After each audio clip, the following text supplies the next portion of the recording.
Bonjour à toutes et à tous, ravi de vous retrouver pour cette nouvelle conférence, troisième et dernière journée du forum Le Monde de Nouveau, ici à Montpellier, au Quorum. On a eu beaucoup d'interventions, beaucoup de monde tout au long de ces 3 dernières journées et 2 conférences aujourd'hui qui vont rythmer cette journée, de nombreux ateliers, de nombreuses rencontres. Et ce matin, cette rencontre autour de la biodiversité, de la faune et du vivant. Je vous rappelle que nous sommes en direct sur l'ensemble de nos supports numériques du groupe Dépêche, la Dépêche du Midi, Midi Libre, l'Indépendant et Centre Presse. Et comme pour toutes les conférences, vous pouvez donc commenter, réagir, partager et surtout poser des questions à l'ensemble de nos invités ici sur scène au Quorum. Ils sont 4 et 2 en visioconférence. Je vais vous les présenter évidemment dans quelques instants. Alors, nos invités sont ici autour de la table. Muriel Arnal, bonjour. Vous êtes la présidente fondatrice de One Voice. Vous nous direz tout à l'heure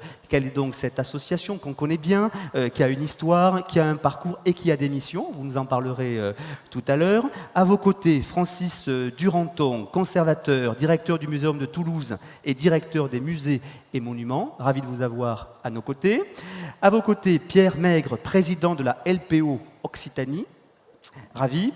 À vos côtés, Loïc Dombreval, député des Alpes-Maritimes et docteur vétérinaire. Ravi de vous avoir à nos côtés, cher Loïc Dombreval. Et puis en visioconférence, 2 invités, Gilles Boeuf, biologiste, et Galit Kenan, directrice du Jane Goodall Institute. Ravi de vous avoir tous les deux, et ravi de vous avoir Galit, parce que c'est avec vous que je vais en réalité démarrer cette table ronde avec Jeanne Goodall, qui aurait dû être présente aujourd'hui, et malheureusement, elle ne peut pas être à nos côtés. Je sais qu'elle pense à nous, nous pensons bien à elle.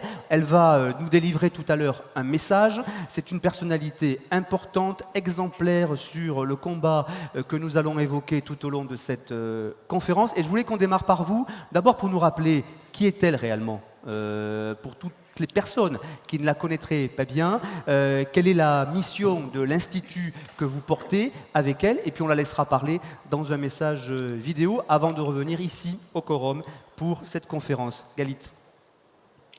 Avec plaisir, bonjour à tous. Jane Goodall, c'est une dame aujourd'hui de 87 ans qui, à l'âge de 20 ans, est partie toute seule en Tanzanie et qui a rencontré un paléontologue extrêmement connu qui s'appelle Louis Leakey et qui l'a envoyé dans les forêts à Gombe, en Tanzanie, observer les chimpanzés sauvages, ce que personne n'avait fait encore à l'époque. Elle a mis longtemps pour rentrer vraiment en contact avec eux, pour qu'ils acceptent ce singe blanc sans poils, comme elle s'appelait elle-même. Et elle a fait 2 découvertes majeures. Elle a d'abord réalisé que les chimpanzés, et prouvé que les chimpanzés savaient créer et utiliser des outils, ce qui était à l'époque la définition de l'être humain, d'où cette une du Time que j'adore, The Woman Would Change the Definition of Man. Et elle a également montré combien chacun avait une personnalité, etc. Mais le combat de Jane Goodall est ce qui fait qu'elle est, je crois, une icône dans la protection animale et en tant qu'activiste environnementale de premier plan. C'est le fait que très tôt, elle s'est dit quelque chose qui est au cœur des actions du Jane Goodall Institute, à savoir pour protéger la faune sauvage, donc principalement les chimpanzés chez nous, mais d'une façon générale la faune sauvage, il faut protéger leur environnement. Et tout ceci ne peut se faire que par, pour et avec les populations locales.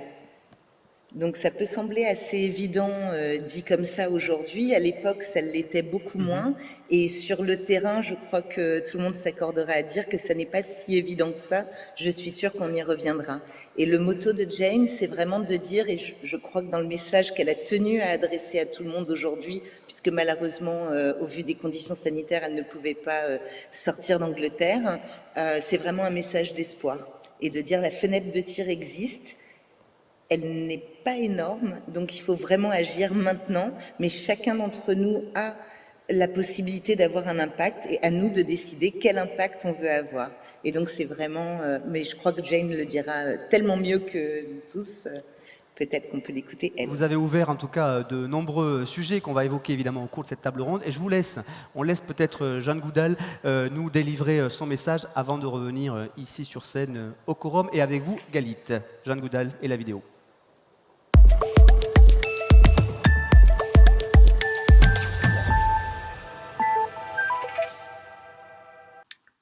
Hello, this is Jane Goodall. It's abundantly clear to all of us that our planet's in crisis, and it's a crisis created by the crazy notion that the annual growth of GDP is more important than protecting the environment for future generations, and that there can be unlimited economic development on a planet of finite natural resources, a growing human population, the unsustainable lifestyles of the affluent, and extreme poverty. Today, more people are aware of the catastrophic effects of climate change. Scientists have been warning us about this for years. Alas, we didn't listen, and now we're paying the price. The thing is that we're part of the natural world. Indeed, we depend on it for clean air, clean water, food, clothing, everything. But we depend on healthy ecosystems. It was when I was spending months in the rainforest when studying chimpanzees that I learned about the interrelationship of all the living things around me. Each plant and animal had a role to play in what I think of as a glorious living tapestry, the forest ecosystem. As more and more species become extinct, it's as though threads are pulled from the tapestry, weakening it until eventually it hangs in tatters and the ecosystem collapses. And it's healthy ecosystems on which we depend for our existence. It's very clear that it's our disrespect for the natural world and animals that has led to climate change and the extinction of species. We've destroyed ecosystems, polluted air, land, and water. Industrial farming with its massive use of chemical pesticides, herbicides, and artificial fertilizers is causing massive loss of biodiversity and killing the very soil on which our future depends. Our reckless use of fossil fuel has emitted huge amounts of CO2 into the atmosphere. Our factory farms that raise billions of animals for cheap meat create huge amounts of methane gas. CO2 and methane are two of the greenhouse gases that blanket the globe, trapping the heat of the sun, leading to the extreme weather events, the terrible storms, floods, droughts, heat waves, and terrifying fires that are affecting the entire globe. The permafrost is melting, releasing more methane. Ice is melting. Sea levels are rising as the water heats and the ice melts. Industrial agriculture and household waste contaminates rivers, kills aquatic life. Much of it ends up in the ocean, including plastic. All this pollution, along with commercial fishing, is having a devastating effect on marine ecosystems and depriving millions of humans of their food and livelihoods. As we destroy forests and other ecosystems and move deeper into wildlife habitats, we force some species into closer contact with humans. We hunt, kill, and traffic wild animals or their body parts to sell in wildlife markets for food, medicine, and exotic pets. This illegal wildlife trade is a billion-dollar industry.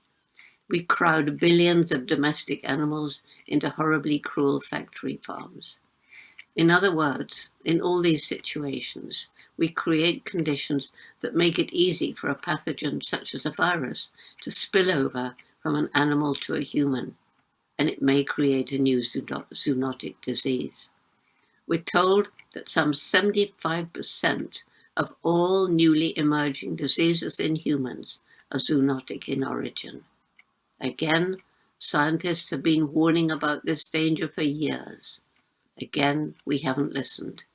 Now, as we continue to suffer from the COVID-19 pandemic, we're paying a bitter price. Always it's poor communities that suffer the most from climate change and disease, as they don't have the resources to deal with changing situations.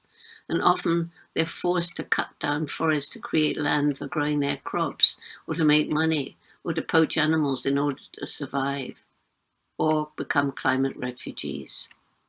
In urban areas, they must buy the cheapest food. They don't have the luxury of making ethical choices in what they buy. Did it harm the environment? Was it cruel to animals? Is it cheap because of unfair wages? And also, the poor are often forced by circumstances to work in conditions that are dangerous for their health, like factory farms or illegal mining. And they're not even paid a proper wage, as big corporations compete to produce the cheapest products to get more custom. And what about the animals? Science now accepts that we humans are not the only intelligent, sentient beings on the planet.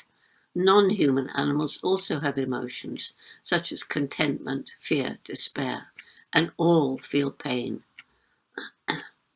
Every one of the animals trafficked and sold, every domestic animal in a factory farm or a puppy mill, or hunted by the wealthy for sport, every one of them is an individual with his or her own personality. The scale of suffering is almost unimaginable, and hundreds of thousands of animals are used in medical and even pharmaceutical research and testing, imprisoned and from their point of view tortured. And the demand has soared as scientists use them to search for vaccines for the current pandemic. Hundreds of highly intelligent social macaques have been captured from the wild, torn from their families, imprisoned alone in tiny barren cages. There is no one to turn to for comfort as they pace round and round or huddle in sickness and despair. It's pretty clear, isn't it, that we need to develop a new relationship with Mother Nature and with the animals who are co-inhabitants on this planet. Relationships based on respect. We must subsidize regenerative farming, alternative energy, plant-based diets. We must seek alternatives to animal testing, alleviate poverty, protect and restore ecosystems, rewild the land, and more. Our health, our very survival as a species, depends on it. Let us get together and take action now, before it's too late. Thank you.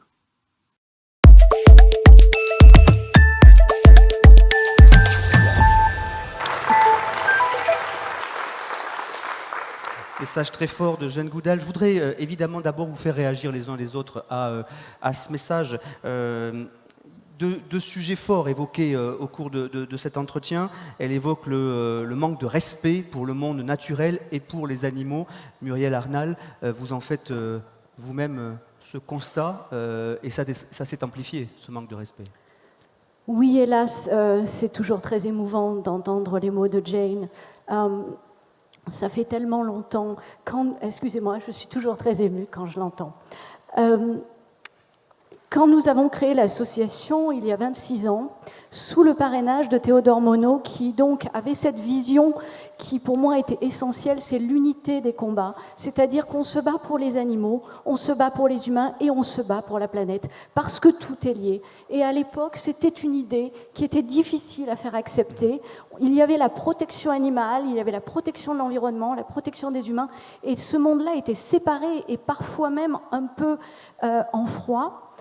Et malheureusement, aujourd'hui, on a cette conscience, elle est aiguë, mais c'est parce que la réalité, elle saute aux yeux de tout le monde à chaque fois qu'on veut prendre le temps de s'arrêter et de regarder ce qui se passe. On voit quoi ? On voit que les espèces disparaissent, et parmi les espèces, ce sont des individus qui souffrent, ce sont des humains qui aiment la nature, qui souffrent de voir et de faire ce constat, et notre environnement qui est en train de s'abîmer gravement, jusqu'à un point qui, à un moment, deviendra irréversible. Pouvez-vous nous donner quelques éléments chiffrés, si vous les avez, peut-être pour la salle, pour qu'on comprenne bien, sur les espèces menacées, les espèces qui ont disparu? Est-ce qu'on a des éléments aujourd'hui très, très précis? On dit que 60% des espèces sont en danger, en train de disparaître. C'est la semaine dernière, 26 espèces d'oiseaux ont encore disparu des États-Unis, par exemple.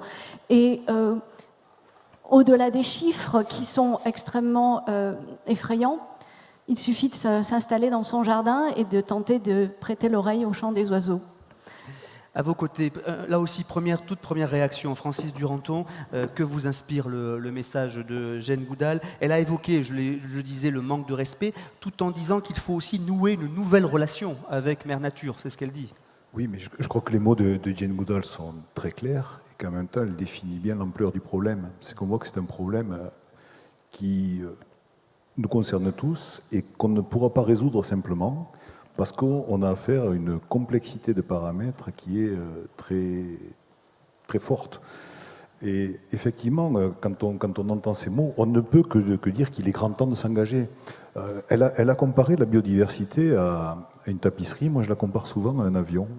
Je dis que c'est un avion dans lequel, malheureusement, c'est nous qui sommes aux manettes, puisqu'effectivement, nous avons une responsabilité très très forte sur tout ce qui se passe aujourd'hui. Et je dis que la biodiversité, c'est chaque rivet qui attache l'aile au fuselage de l'avion. Et nous sommes en train d'enlever progressivement tous les rivets, donc l'avion va tomber. La question, c'est quand va-t-il tomber? On sait qu'aujourd'hui, on est véritablement rentré dans une phase d'extinction importante. Moi qui suis de formation paléontologue, on est sur des taux d'érosion de la biodiversité. On parle de la disparition des espèces, mais c'est surtout aussi l'effondrement des populations qui est important. C'est-à-dire, une espèce, elle disparaît, mais avant, il y a un certain nombre d'individus qui la composent. Donc aujourd'hui, même si certaines espèces n'ont pas disparu, prenons le moineau de nos jardins, par exemple. Les populations, je pense que notre collègue de la LPO pourrait le dire, les populations se sont dramatiquement effondrées ces dernières années. Donc on voit bien qu'on a à la fois la question de l'espèce, du nombre d'individus qui constituent l'espèce, et aujourd'hui, nous avons tous une capacité à agir. Et je crois que c'est moi ce que je retiens du message de Jane Goodall, c'est ça. Nous avons tous capacité à agir, et effectivement, dans la manière dont je perçois les choses, je me dis que pendant très longtemps, on a entendu le fameux adage penser global, agir local. Et je crois qu'aujourd'hui, on peut peut-être inverser les choses en se disant « pensons le local ». Pensons vraiment le local dans toutes ses composantes, parce que c'est à ce niveau-là que nous avons capacité à nous identifier, à nous engager dans des combats, en travaillant dans le local, la proximité, et ça regroupe à peu près tous les aspects de notre vie, hein, depuis la manière dont on s'approvisionne pour nourrir, la production de l'énergie et autres. Il faut qu'on pense le local, et les solutions qui seront développées localement à Montpellier ne sont pas forcément les mêmes qu'à Toulouse, à Strasbourg, à Helsinki ou à New Delhi. Mais c'est cette manière de penser le local qui va peut-être permettre d'inverser, et en tout cas qui peut susciter un engagement fort de l'ensemble des humains qui peuplent cette planète. Galit Kenan, en effet, l'évoquait. On y reviendra bien sûr, hein, Francis Duranton, sur le local, les territoires et les actions qui sont conduites, parce qu'elles sont très nombreuses. On le voit bien évidemment aussi avec l'association One Voice. À vos côtés, Pierre Mec, première réaction. Je rappelle que vous êtes le représentant de la LPO, président de la LPO Occitanie, Ligue de protection des oiseaux. Votre réaction à ce que disait Jane Goodall à l'instant? Oui, on ne peut qu'être à la fois ému et à la fois d'accord avec ce qui vient d'être dit. Alors, je préciserai que ce que nous appelions autrefois Ligue pour la protection des oiseaux, que nous préférons nommer maintenant LPO, a changé un petit peu l'article 2 de ses statuts et s'intéresse maintenant à l'ensemble des taxons de la biodiversité au milieu naturel, considérant que le jour où il n'y aura plus d'insectes, quel que soit le statut légal des oiseaux, certains, même protégés, disparaîtront naturellement. Et c'est la même chose pour le monde aquatique, c'est la même chose pour tout ce qui nous entoure. Moi, j'allais dire qu'effectivement, devant le tribunal de l'histoire, demain, nos responsables ne pourront pas dire « on ne savait pas ». Autant, il y a 20 ans, le message était diffus, le message ne perçait pas. Aujourd'hui, les scientifiques du monde entier se succèdent, qu'ils soient au sein du GIEC, qu'ils soient encore, comme il y a un mois à peine, au sein du Congrès de l'Union internationale de conservation de la nature qui s'est tenu à Marseille. Tous ces scientifiques, mais du monde entier, sont là pour attirer l'attention et lancer un véritable cri d'alarme sur la détérioration de la biodiversité. Mais la biodiversité, ce sont aussi, comme cela a été dit, les milieux, c'est notre environnement, et in fine, c'est l'humanité qui est menacée. Donc je crois qu'il est beaucoup plus temps que réagir. Et si je devais donner simplement un exemple ou deux au niveau local, il y a 100 ans, il y a une espèce qui est de pie-grièche qui couvrait 80% du territoire national, hormis la Bretagne et une partie de la région Aquitaine, c'est la pie-grièche à poitrine rose. en 2019, dans le département de l'Hérault, a été le dernier département français à accueillir la reproduction de cet oiseau. Depuis, il ne niche plus. Il a disparu des espèces nicheuses de France. Quant au moineau, parce que là je parle d'une espèce qui était rare, enfin commune il y a 100 ans, rare il y a quelques années, le moineau, le fameux piaf de nos villes, c'était l'oiseau que l'on voyait de partout. À Paris, une chute de 75%. Et c'est vrai comme ça pour les espèces communes qui risquent de disparaître dans l'indifférence, dans la méconnaissance générale. Et c'est vraiment là ce qui nous interpelle le plus. À vos côtés, Loïc Dombreval, je rappelle que vous êtes député des Alpes-Maritimes, docteur vétérinaire, auteur d'un livre « Barbarie, bien-être animal, il est temps d'agir » chez Michel Lafon. Quand vous écoutez Jane Goodall, évidemment que ce message-là rejoint aussi votre combat sur le terrain. Oui, c'est évidemment une intervention très forte qu'a faite Jane Goodall, et c'était une grande dame qui avait raison devant tout le monde il y a très longtemps. Maintenant qu'on a dit ça, elle évoque un sujet, et ça a été également évoqué par Madame Arnal, qui est, pour essayer d'être un petit peu positif, le sujet qui dit que on est au fond tous habitants d'une même planète, et que la santé de l'homme, des êtres humains, n'est pas indépendante de la santé de l'environnement, ni de la santé des animaux. Que tout ça est extrêmement lié, et qu'au fond, la séparation, la distinction qu'il y a, les silos qui se sont créés entre la santé de l'homme et la santé de l'animal, n'existaient pas avant, quand l'animal était dans la ville, dans la commune, au sein de la commune. Et puis l'animal, il est sorti de la commune, il est sorti de la ville, les vétérinaires se sont séparés des médecins, les santés se sont distinguées, la santé animale a été considérée comme une sous-médecine, elle l'est toujours, alors qu'on voit par exemple que sur le cas de la Covid, on a un exemple absolument frappant de l'illustration de ce concept d'une seule santé, sur lequel il faut absolument que nous travaillions au niveau international, comme a été créé ce GIEC. Il faut qu'il y ait cette création d'une réflexion sur la prévention des futures épidémies. Elles sont la synthèse de tout ce qu'a dit Jane Goodall et de tous les problèmes qu'on traverse aujourd'hui. Voilà, les vétérinaires et les médecins ont fait des grandes choses ensemble. Le BCG, par exemple, et plein d'autres sujets. Il faut rassembler les écologues, environnementalistes, les vétérinaires, les médecins, faire en sorte qu'ils travaillent ensemble pour travailler sur ce concept d'une seule santé, une seule planète. Ça permettra d'éviter de futures épidémies. La Covid, c'est quoi? C'est un animal. Le pangolin a été choisi comme une proie facile. Il est vilain, il n'est pas joli, personne ne le connaît, et donc on a considéré tout de suite que c'était lui le responsable. Qu'est-ce qui s'est passé? On a été chercher ces animaux au fin fond d'espaces non domestiqués. On a mis, avec beaucoup de négligence et d'ignorance, ces animaux au contact de la faune domestique, eux-mêmes au contact de l'espèce humaine. Ce type de phénomène, 75% de zoonoses, de maladies émergentes issues des animaux, qu'a illustré Jane Goodall, c'est une réalité. Il faut, ça sera illustré je pense par Gilles Boeuf quand il prendra la parole, il faut absolument que l'être humain soit moins arrogant vis-à-vis de la nature, moins arrogant, et que ses connaissances soient mises à profit pour faire en sorte qu'encore une fois, c'est cette approche globale qui doit se raisonner, je le pense, au niveau local. Je pense que les communes, Montpellier, comme toutes les autres communes de France, ont un rôle majeur à jouer sur cette question-là. Si toutes les communes du monde étaient écolos, il n'y aurait plus de CO2. Voilà, pour faire simple.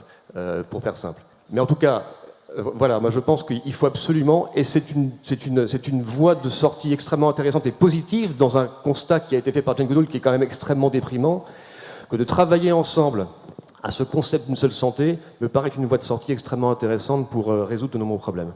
En effet, au-delà du constat que nous faisons après ce premier tour de table qui est extrêmement dur, on parlera évidemment des solutions et des initiatives qui sont conduites, parce que beaucoup de solutions sont conduites sur le terrain. Gilles Boeuf, vous nous entendez? Vous êtes en visioconférence? Je voudrais vous faire réagir. Bonjour Gilles Boeuf, biologiste, je le disais. Mes amis Francis et puis Loïc, on se connaît très bien. Alors effectivement, ce qu'a dit Jane, j'étais avec elle il y a 3 ans, à la même époque, avec un autre très grand monsieur qui s'appelle Edgar Morin. Tous les 3, nous étions à Darwin, à Bordeaux, et nous abordions ces questions particulières.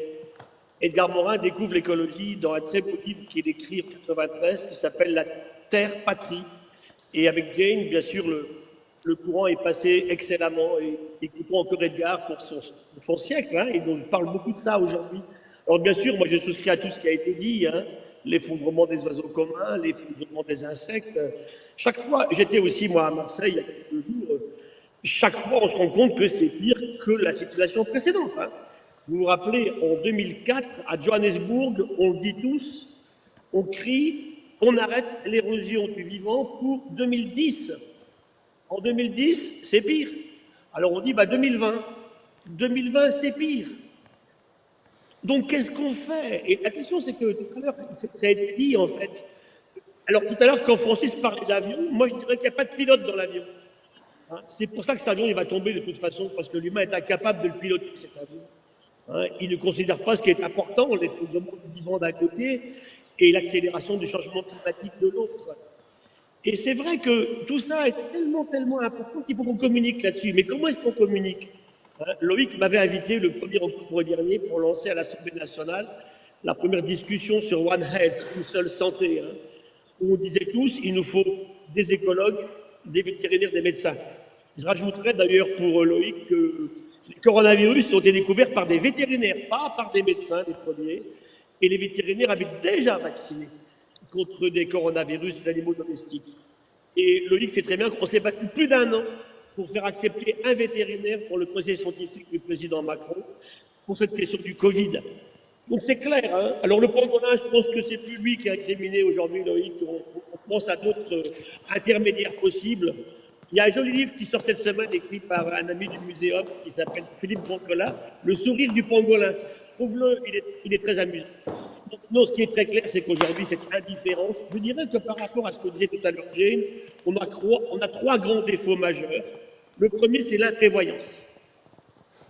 On n'a pas de culture de l'impact. Ça, tout à l'heure, notre ami l'a expliqué aussi de la Fondation Goodall. Le deuxième problème, bien sûr, c'est l'arrogance, surtout masculine. Et la troisième, c'est la cupidité.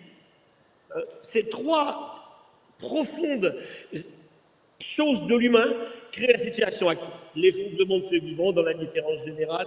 Tout à l'heure, il a été dit que tout le monde y pense. Non, il y a malheureusement encore plein de gens qui ne pensent pas. Écoutons les hommes politiques qui nous parlent aujourd'hui de la campagne pour 2022, qui nous parlent d'environnement, sérieusement, pas beaucoup, hein.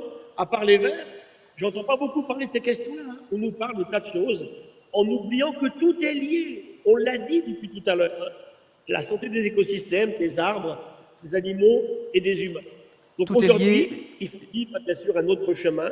D'abord, que tous ensemble, y compris les chefs d'entreprise, acceptent que ces questions-là ne sont pas secondaires et que si jamais on laisse ceci partir n'importe comment, ça se terminera mal. J'aime beaucoup le terme qui avait été proposé par des économistes qui s'appelle la myopie du désastre. On est en plein dedans en ce moment.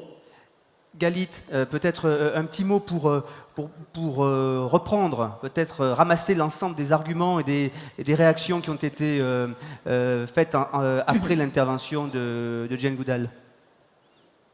Mais je souscris à tout ce qui est dit, effectivement. Enfin, c'est vrai que nous, sur le terrain, mais je donne l'exemple comme toutes les autres ONG le font aussi, ça veut dire One Health, c'est un concept, mais c'est quelque chose que nous, on met sur le terrain depuis plus de 30 ans maintenant. C'est le fait de prendre en considération le fait que les populations locales, on ne peut pas...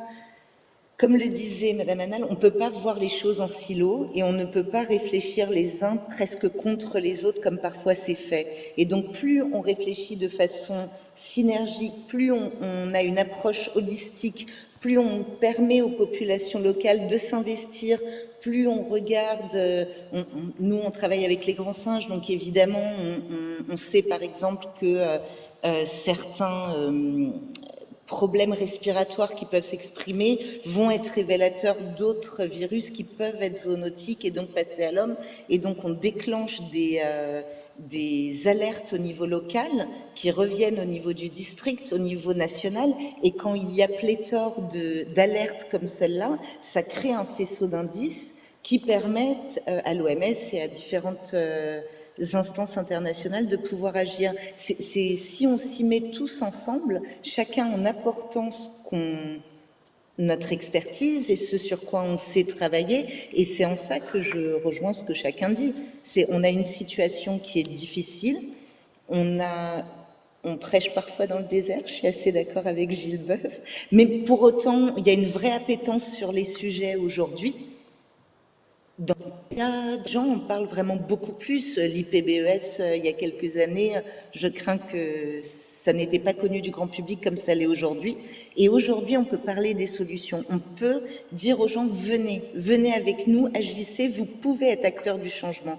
Et comme on vient de le dire, les acteurs du changement, c'est à titre individuel, mais aussi à titre collectif, que ce soit au niveau de notre communauté, locale, nationale et internationale. Donc, Alors parlons des solutions, parce qu'en effet, le constat, on le partage, on le met sur la table en ce moment. Loïc Dombreval, parmi les solutions, alors évidemment on va parler des associations, mais quelques-uns en creux quand même évoquaient la puissance publique, les pouvoirs publics. Et vous les incarnez, parce que vous êtes député des Alpes-Maritimes à l'Assemblée nationale, vous êtes engagé sur le territoire, on évoquait la campagne présidentielle, mais surtout comment aujourd'hui, alors même que tout le monde veut agir, les pouvoirs publics agissent-ils vraiment et ont-ils compris ce constat-là et la nécessité de se mobiliser? Moi, je vais vous répondre très directement.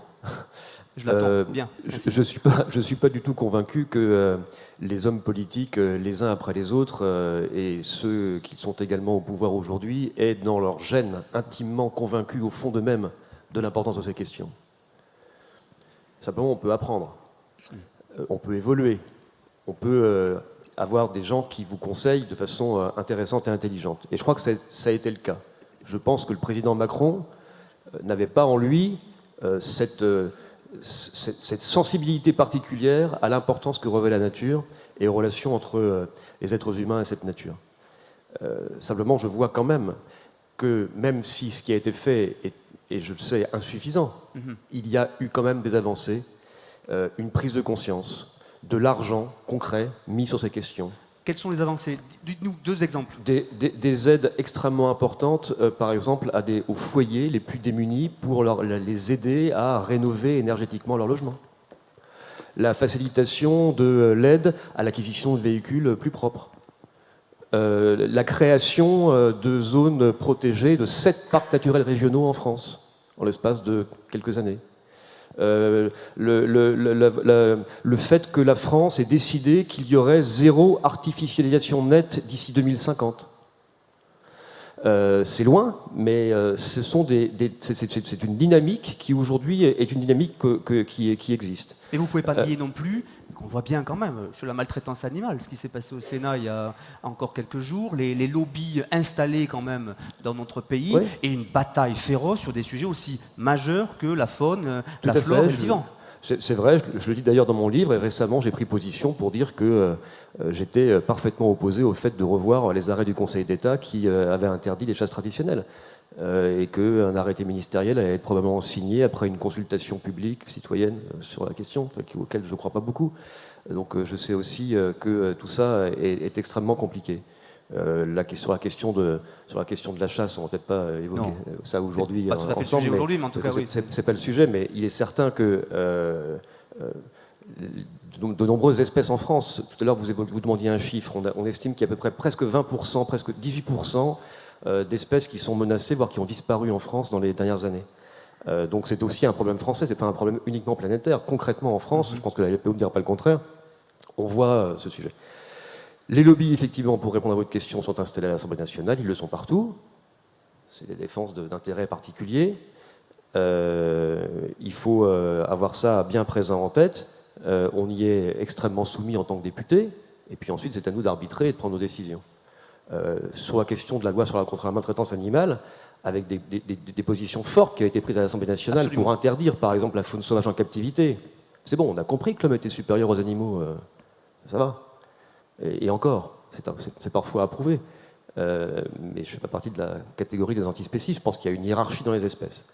En tout cas, la faune sauvage en captivité est un sujet sur lequel on avait réussi à l'Assemblée nationale. Il y a eu un recul majeur au Sénat sur ce sujet-là, sur d'autres sujets également. Par exemple, les chats, on parle de biodiversité. Il y a un vrai problème de biodiversité lié aux chats dans la nature. Et là encore, la LPO a pris des positions sur cette question qui sont claires.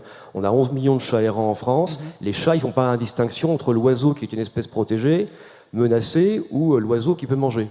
Donc on a un souci de biodiversité avec ces questions. Les sénateurs sont aussi revenus en arrière sur la question et ne veulent pas obliger les maires à stériliser. Enfin, donc c'est vrai que tout ça est compliqué. Les avancées sur ces questions sont toujours insuffisantes pour ceux et celles qui sont convaincus et qui ont ça au fond d'eux-mêmes, comme tous ces gens aujourd'hui qui sont autour dans cette salle et sur cette tribune. Ça n'avance pas assez vite. Mais il est inexact, mais presque injuste, de dire que la sensibilisation, la prise de conscience des politiques est inexistante. Elle existe, elle est de plus en plus forte, et on avance pas à pas avec des contraintes qui sont parfois des contraintes extrêmement difficiles, sur lesquelles il faut trouver des consensus, des voies d'abord, des lignes de crête qui sont parfois difficiles à trouver. Elles ne devraient pas exister. Ces compromis ne devraient pas exister quand on parle du sujet dont on parle. Ça me désole, mais la politique est parfois faite de compromis. Et parfois désolante. Je Muriel sais pas, je Arnal. pourrais vous dire aussi que, avec tout le respect que j'ai pour l'action politique, la Qui politique... me parle là? Qui? C'est Francis Duranton. Pardon, qui excuse-moi, parle, je je dirais, pardon, voilà. je pensais que c'était Gilles-Beuf. Pardonnez-moi, Voilà. allez-y, Francis Duranton. Je disais simplement... Pardon, je pensais que c'était Gilles-Beuf, excusez-moi, voilà. allez-y. Mais je dis simplement que la politique, c'est peut-être aussi parfois une question de courage. Et qu'on ne peut pas dire qu'on le sente systématiquement. Voilà. Alors, je propose que Muriel, vous réagissiez, et en tout cas, on puisse être en complément de ce qui se fait sur le terrain, et qu'on laisse parler ensuite la salle, parce que je sais que là, je vois bien qu'elle est assez chaude ce matin pour pouvoir poser des questions et faire des commentaires. Je la sens bien en dynamique. Muriel. Moi, je voudrais prendre un exemple parce que on a de l'espoir grâce aux jeunes générations. Je voudrais prendre l'exemple des éléphants. Les éléphants sont indispensables à la nature. Leurs défenses sont de plus en plus petites à cause du trafic de l'ivoire. L'espèce s'adapte et pourtant, avec ces défenses, ils creusent des puits dans lesquels tous les animaux de la savane viennent s'abreuver. Donc, ils sont vraiment... C'est une espèce fondamentale et ce sont des individus qui ont à nous apprendre énormément de la solidarité, de cette cohésion. En France, aujourd'hui, il reste 8 éléphants dans les cirques. Il y en avait 40 il y a 20 ans quand on a lancé la campagne pour les animaux captifs dans les cirques. Pourquoi 40 et 8 ? Parce qu'il y a une désaffection du public, parce que les gens ne veulent plus voir cela. Mais c'est vrai que malheureusement, on est encore au Sénat en train de débattre quel va être l'avis des experts. Mais demandons l'avis des experts mondiaux avec lesquels nous travaillons et tous s'attachent à dire un éléphant n'a rien à faire dans un camion. Et au-delà de cela, ça envoie un message aux jeunes générations. C'est une tribune qui avait été signée par 100 psychologues. Quand les enfants voient des spectacles de dressage d'animaux sauvages comme cela, ça empêche le développement de leur empathie. Donc il faut protéger les enfants de ces spectacles et eux, à leur tour, nous donneront tous les espoirs pour ce monde nouveau. C'est fondamental et c'est autour des individus souvent que cela peut se passer parce que chaque éléphant qui est dans un cirque aujourd'hui a été capturé dans la nature. Il a une histoire bien à lui, ou je dirais plutôt bien à elle, puisque ce sont des éléphantes. Certaines ont près de 60 ans et elles sont toujours là. Et malheureusement, on est encore en train de débattre. Faut-il leur accorder une retraite ? Il y a un sanctuaire qui les attend et c'est un combat que mènent les associations avec les juristes, avec les experts. Et on aimerait tellement, parfois, que ce ne soit pas qu'un combat associatif.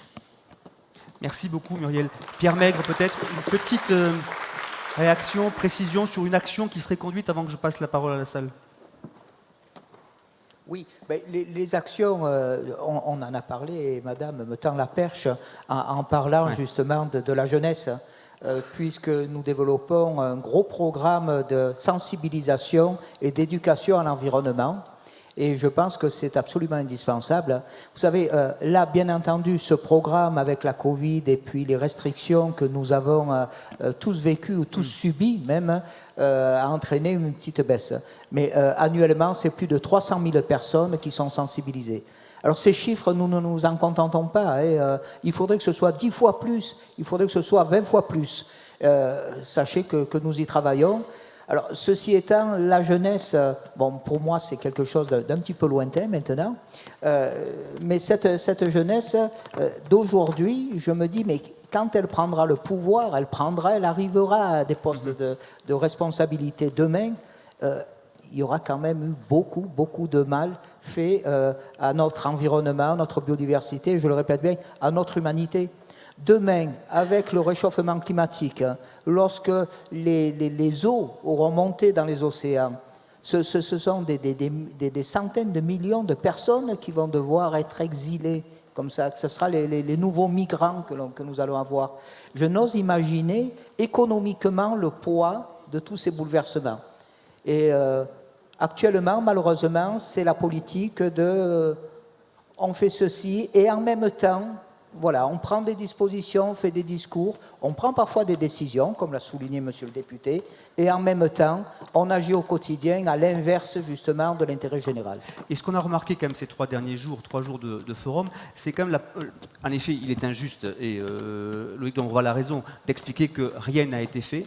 Beaucoup de choses avancent, et c'est la politique des petits pas, et notamment au local, qui parfois a du sens. Alors, il y a beaucoup de questions dans la salle, et c'était tout à fait le principe de notre conférence de ce matin. Je voudrais qu'on prenne quelques questions, et puis qu'on revienne ensuite au débat. Allez-y, madame, oui. Je vous en prie. Bonjour. Oui, on va essayer peut-être d'aller vers quelque chose sur la résilience et un petit espoir. Est-ce que l'interdiction totale des pesticides en ville donne une chance aux insectes et aux moineaux qui ont effectivement, on l'a tous constaté, se sont effondrés dans les grandes, en particulier là où ils avaient une niche écologique de rêve, c'est-à-dire les grandes métropoles, les grandes villes. Qui peut répondre à cette question? Qui veut répondre à cette question? Allez-y, monsieur. Ou est-ce que c'est les chats? Qu'est-ce qu'il faut? Sur quoi il faut? Non, je peux apporter un début de réponse. Oui, bien sûr. Bien entendu, l'interdiction totale des pesticides apporterait un mieux. Mais la diminution des effectifs d'une espèce, il y a surtout une multitude de causes. Notre urbanisation telle qu'elle est pensée aujourd'hui contribue aussi à l'appauvrissement de la biodiversité. Je pense aux hirondelles, on n'est plus aux moineaux. Les hirondelles ne trouvent plus forcément de quoi construire les nids. Les façades de nos immeubles maintenant sont hermétiques, le moindre trou est bouché. Et bien entendu, je crois que tous les efforts faits en ce qui concerne l'isolation thermique contribuent. Dans un sens, c'est une bonne chose, mais les animaux ne trouvent plus de cavités justement pour s'installer. Je pense à toutes les chauves-souris qui sont grandes consommatrices de moustiques. Et quand il y a beaucoup de chauves-souris, on n'a pas besoin de mettre des insecticides, très curieusement. Et puis, il y a effectivement le problème de la banalisation, de l'appauvrissement de la biodiversité, quantitativement et qualitativement. C'est-à-dire que les moineaux, maintenant, ils vivent quand même, qu'on le veuille ou non, souvent au ras du sol, c'est-à-dire au beau milieu des gaz d'échappement. Ils ne trouvent plus ces fissures, ces trous en nombre suffisant. Et il faut savoir que beaucoup d'oiseaux qui mangent des graines une partie de l'année, au printemps, mangent des insectes parce que c'est indispensable pour nourrir leurs poussins. Et ces insectes ont dramatiquement disparu. Je rappelle que c'est 75% de la biomasse en insectes qui a disparu en 30 ans. Donc il y a une conjonction de faits, de causes qui nous amène à la situation actuelle. Il faudrait repenser complètement le mode urbain. Il faut repenser notre façon de vivre. Monsieur, une question là-bas, allez-y, je vous en prie. Oui, bonjour, Marc Dufumier, agronome. Ma question, c'est est-ce que vous savez les raisons, parlant des petits pas et les petits pas en arrière, est-ce que vous avez une idée de pourquoi on a mis fin aux aides à l'agriculture biologique, alors que c'est une rémunération pour un service environnemental d'intérêt général? Je trouve que les producteurs qui travaillent de façon artisanale mériteraient d'être correctement rémunérés, et l'aide au maintien de l'agriculture biologique a été supprimée. Autre petit pas en arrière, les néonicotinoïdes, au nom de la jaunisse de la betterave.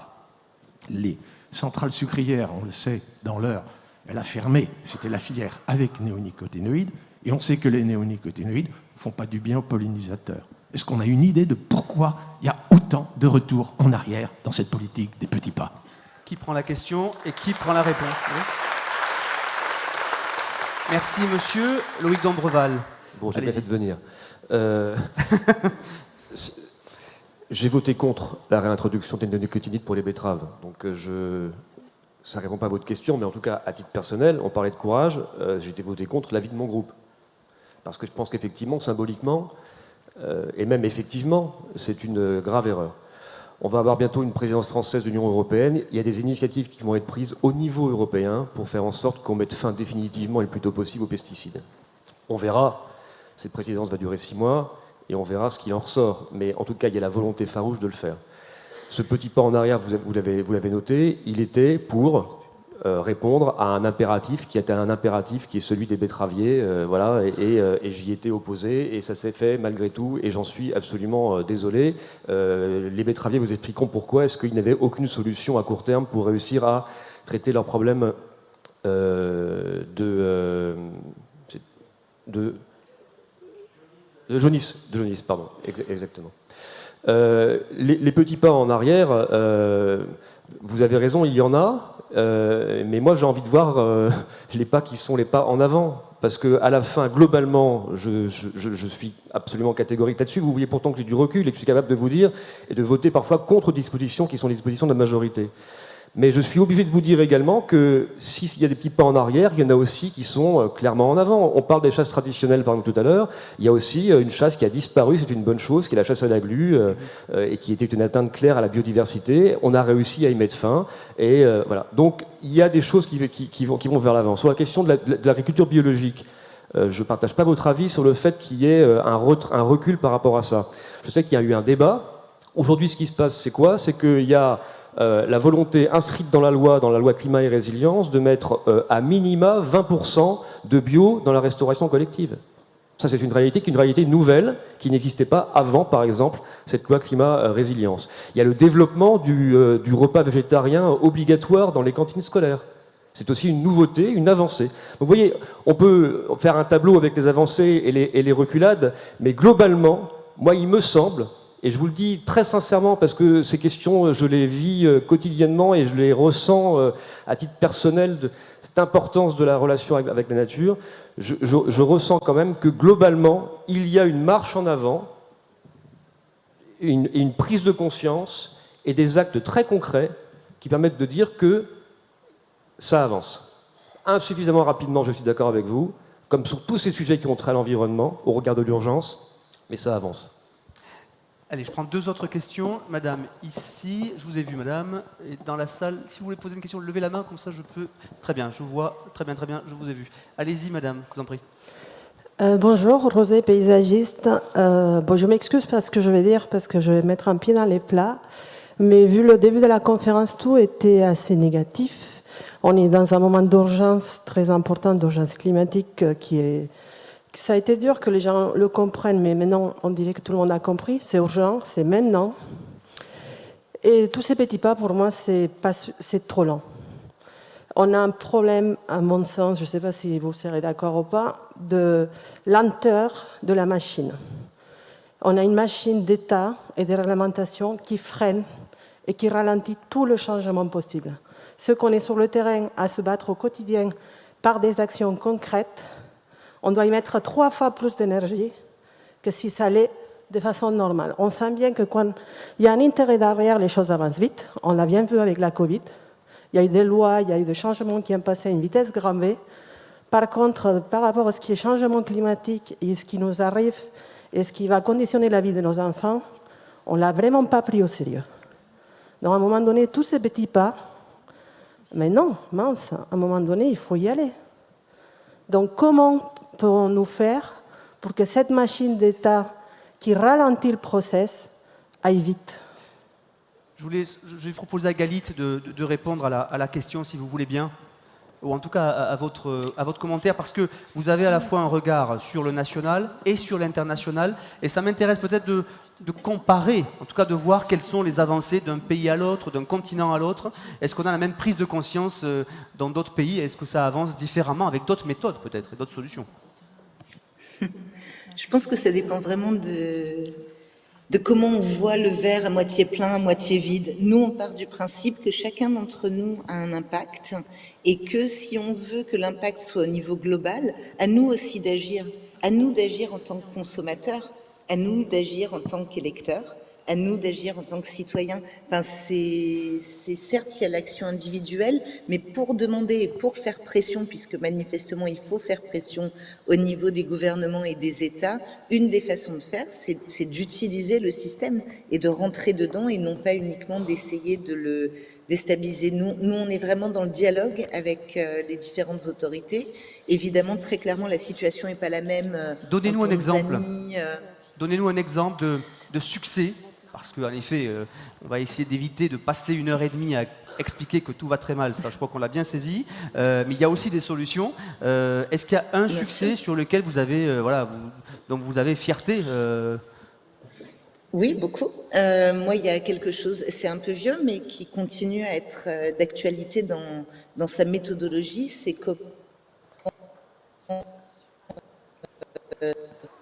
Jane et alors, on vous entend, des expérimentations animaux. Est-ce que vous pouvez reprendre juste le début de votre phrase parce qu'on ne vous a pas tout à fait entendu? Excusez-moi. Je disais que une des joies qui date un petit peu, mais dont la méthodologie continue à s'appliquer aujourd'hui, vient par exemple de comment on a réussi à obtenir la fin des tests sur les animaux aux États-Unis, des expérimentations. Et ça vient aussi d'un dialogue qui a été mis en place, d'une façon d'agir où on ne vient pas en clash et en front, mais où on va dans un dialogue avec les gens pour essayer de comprendre et de les amener à faire changer la situation. Après, chacun d'entre nous, chaque ONG, chaque personnalité, chaque organisme a un rôle complémentaire. Et certains vont être des lanceurs d'alerte, d'autres vont être au contraire dans un dialogue constructif et positif. Mais je pense vraiment qu'on a une capacité d'agir de façon collective à partir du moment où on s'engage avec rigueur et détermination. Et effectivement, en tant que consommateur ou électeur. Muriel et puis Francis Duranton. Muriel. Oui, je reviendrai juste un instant sur la chasse à la glu et qui montre à quel point nous sommes dans un monde sans frontières, parce que la chasse à la glu, c'est une bataille de nos deux associations devant le Conseil d'État et à la Cour européenne de justice au Luxembourg, parce que l'Union européenne a dit stop. Et c'est ça qui a fait qu'aujourd'hui, il n'y aura plus de chasse à la glu. Et donc, il faut qu'on pense aussi que que ce monde nouveau, il n'a pas de frontières. Et avec nos partenaires, nous sommes membres de nombreuses coalitions et on s'entraide, parce que c'est vrai qu'en France, c'est peut-être plus difficile que dans d'autres pays. Et c'est important de savoir qu'on n'est pas seul et qu'on va s'entraider. Et ce fut le cas pour la glu, et ça sera le cas pour énormément d'autres combats. Vous avez parlé de la glu, donnez-nous un autre exemple de combat dont le succès est au rendez-vous, et en tout cas vous avez eu le sentiment que la situation a évolué. La fourrure, les élevages de visons pour la fourrure. En 2016, nos premières enquêtes, il y avait 11 élevages. Aujourd'hui, il n'y en a plus que 3. Et ça y est, ça a été voté, c'est la fin. Alors le Covid a aidé, nous arrivons après nos partenaires européens, puisque les Pays-Bas ont interdit 160 élevages de visons. Donc vous imaginez ce que ça représente, 4 millions d'animaux au niveau économique. La Finlande est en train d'étudier la question également, c'est 700 élevages. Nous, il n'en reste plus que 3. Mais au moins, nous avons gagné là-dessus. Et on parle d'animaux qui souffrent énormément, d'animaux territoriaux sauvages, mais on parle aussi d'une grande pollution des cours d'eau. D'ailleurs, nous avons été au tribunal avec des études sur les rejets dans l'eau, avec des hydrologues, parce que c'est aussi comme ça qu'on gagne. C'est-à-dire, on prend le point de vue de l'animal, mais aussi de la nature. Francis Duranton, c'est vous qui tout à l'heure avez ouvert la porte du local, des territoires. Hein. C'est en local et avec les populations locales que l'on peut gagner. De toute façon, on ne gagnera pas sans l'adhésion des populations locales et sans l'engagement des populations locales. Ça a été dit déjà, une de nos meilleures armes, c'est déjà notre billet de banque. Qu'est-ce qu'on fait avec? C'est notre acte d'achat. Ça commence par ça. Est-ce qu'on est prêt à acheter du local? Est-ce qu'on est prêt à s'approvisionner plus localement? Alors c'était paradoxal, cette crise que nous avons vécue pour le Covid, où on a vu un engouement tout d'un coup pour les producteurs locaux, et puis on sent que c'est en train de s'étioler tout doucement, et que ça repart, et que c'est business as usual, que tout revient, et voilà. Et donc là, c'est notre responsabilité individuelle, et en même temps, effectivement, c'est très complexe, parce qu'il y a toute la responsabilité collective, il y a la manière dont on organise aussi la vie sociale, la vie collective, qui permet de faire émerger ou pas des projets, et puis comment on interconnecte tous ces projets ensemble, parce qu'effectivement, on fait quand même partie d'un ensemble, et les victoires qui sont obtenues en France, c'est bien, mais effectivement, les espèces n'ont pas de frontières. Je veux dire, l'espèce, on voit bien que le loup est arrivé d'Italie, que le loup est aujourd'hui un petit peu partout sur le territoire national. Voilà. Et les espèces, elles se moquent complètement de nos frontières, des frontières que nous avons définies nous-mêmes. Voilà. Donc là aussi, les enjeux de biodiversité, lorsqu'on les travaille, vous avez tout à fait raison, ce sont des enjeux qui dépassent le cadre national, ce sont des enjeux internationaux, et on est obligé de travailler à différentes échelles pour arriver à mettre en place des politiques qui, finalement, dans l'ensemble, sont bénéfiques. Et je vous rejoins, oui, il y a des pas qui ont été faits, mais ce qui est toujours désolant, notamment pour les acteurs de terrain, c'est que lorsqu'on a un pas en avant, c'est de voir le pas en arrière. Et le pas en arrière est souvent frustrant, parce qu'on se dit qu'il y a énormément d'énergie qui a été déployée par les uns et les autres, vous l'avez très bien dit. Et malheureusement, typiquement, ce qui se passe au Sénat sur les questions de la chasse actuellement est quand même assez désolant, quoi. Voilà, ça inquiète beaucoup tous les acteurs de terrain qui militent effectivement dans ces problématiques-là. Donc effectivement, il faut arriver à construire collectivement. Pour construire collectivement, je suis tout à fait d'accord, il faut parler, il faut se rencontrer. Et arriver, mais là c'est presque un vœu pieux. Je veux dire, aujourd'hui, la notion d'intérêt collectif doit primer sur l'intérêt sectoriel. Aujourd'hui, sur les enjeux de biodiversité, c'est la notion d'intérêt collectif qu'il faut qu'on travaille. Et moi, ce que je constate, je commence à arriver vers la fin de ma vie, c'est que nos jeunes générations, on a des comptes à leur rendre.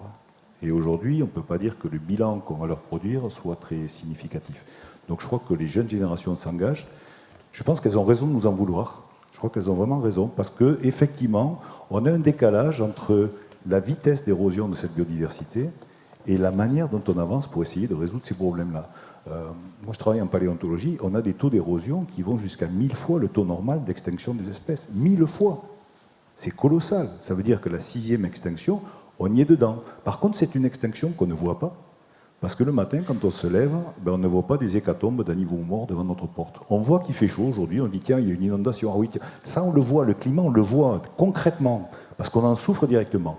L'érosion de la biodiversité, on ne la voit pas, et c'est quelque chose qui est dangereux, parce que c'est quelque chose qui avance d'une certaine manière masqué, et que du coup, on a du mal à intégrer, alors qu'en fait, on est déjà dans cette crise-là. Et la vitesse qui est là, et notre vitesse de réaction, aujourd'hui, il y a un décalage qui se crée de plus en plus, et il y a fort à craindre que si on n'agit pas massivement et collectivement sur ces enjeux-là, eh bien on soit rattrapé par cette crise-là. Vous m'offrez la meilleure transition, Francis Duranton, puisque j'ai une jeune génération, une très jeune génération, qui va s'exprimer. Allez-y, prenez un micro. Vous vous appelez comment? Asoka Trinel, j'ai 9 ans. Et en fait, à l'école... Parlez bien dans le micro. À l'école, il n'y a pas beaucoup d'élèves qui savent que les animaux, c'est des êtres vivants, qu'ils ont des émotions. Et voilà. Eh bien, merci. Et donc, ma question, c'était comment on pourrait faire pour qu'ils sachent... même les professeurs, ils ne savent pas. Et comment on pourrait faire pour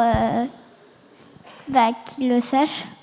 C'est une super question et on va la poser, cette question. Je trouve qu'on peut l'applaudir quand même.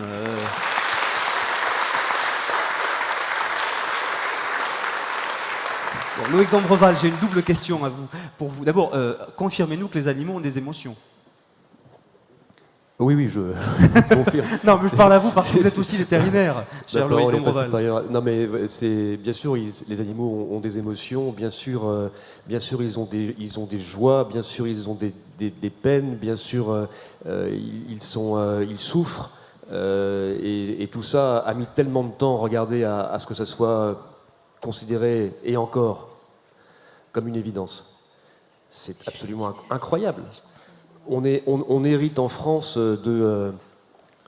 d'un philosophe qui s'appelait Descartes et qui a considéré que l'animal était une machine, chacun le sait, que c'était un objet dont on pouvait disposer. La recherche scientifique et médicale, je pense à Claude Bernard ou à d'autres, dans ces écoles, opérer les animaux sans anesthésier, puisque c'était évident, ils ne ressentaient rien. C'est juste des mammifères comme nous, mais ils ne ressentaient rien.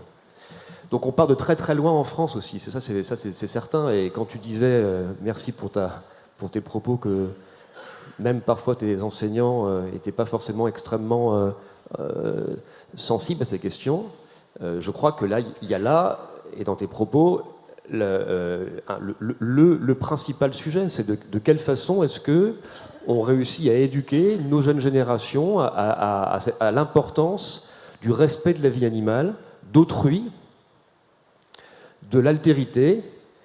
Comment est-ce qu'on lui apprend ça? Certainement pas en lui montrant des ours qui font du vélo, des animaux qui sont domptés, des dauphins dans des bassins dans lesquels ils n'arrivent pas à manifester leurs impératifs biologiques, leurs besoins naturels. Ce que je disais tout à l'heure, c'est on a compris que l'être humain pensait dominer la nature. Il se trompe. Mais il veut le faire croire en dressant les animaux. Muriel Arnal l'a dit, il y a de moins en moins en fait, d'enfants et de parents qui vont voir les animaux dressés dans les cirques. Il y a donc une prise de conscience, mais elle est encore insuffisante. Et dans les programmes scolaires, dans l'éducation qui est faite aux jeunes, il est important de leur montrer que ce respect est une valeur essentielle. Ces spectacles de dressage d'animaux sont absolument antipédagogiques. Ils montrent le contraire de ce qu'il faudrait montrer aux enfants, c'est-à-dire le respect de l'animal, le respect de la biodiversité.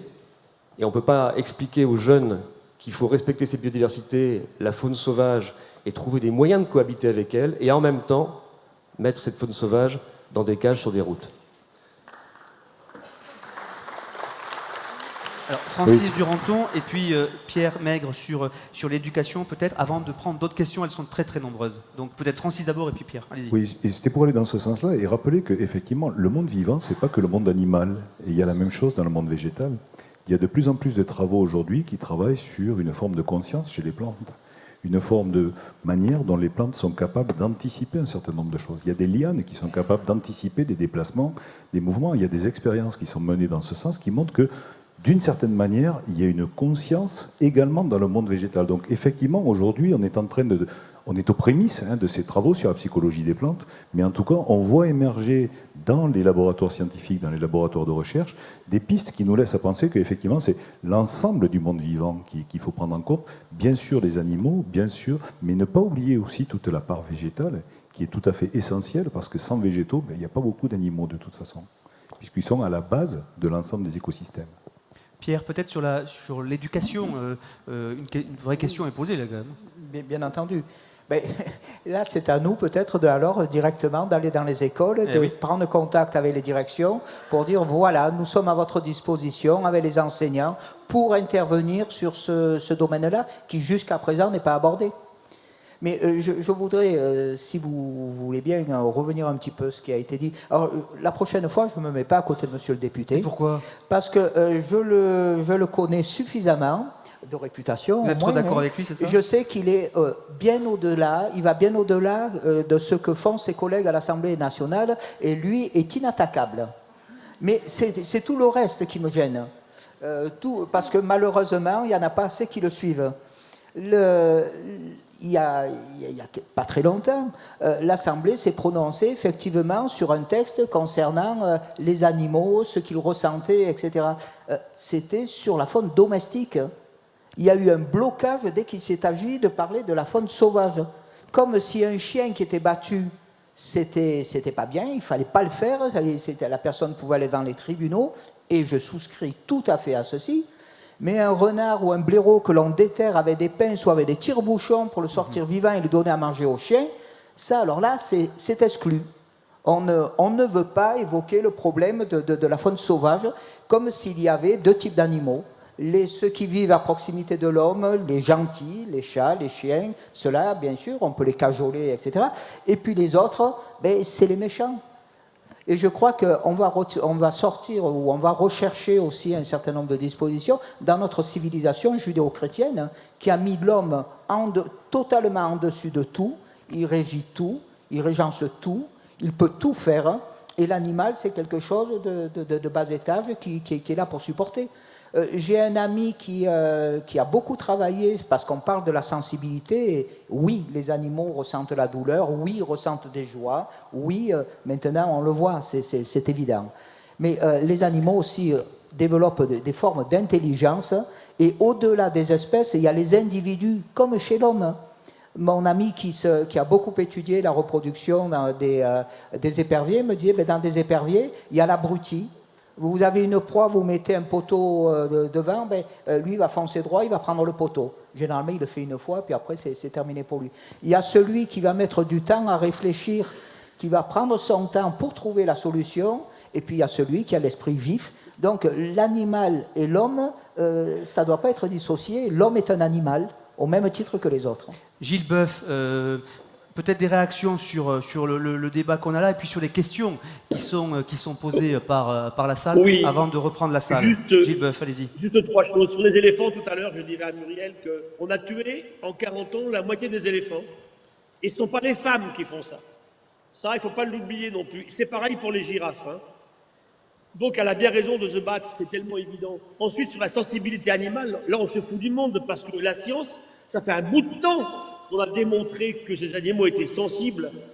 Les poissons sont reconnus par la loi comme étant sensibles en 1988, mais ils le sont depuis qu'ils existent, les poissons. Donc, arrêtons. Vous savez ce qui est énervant pour un scientifique, c'est que depuis 15 mois en plus, on n'entend que des opinions, aucune base scientifique. Et sur la Covid, ça a été le cas. Donc c'est un premier problème. Ensuite, sur la résolution de tout ça, bien sûr qu'on avance tout doucement, mais c'est éducation, éducation, éducation. Cette petite fille, elle a raison.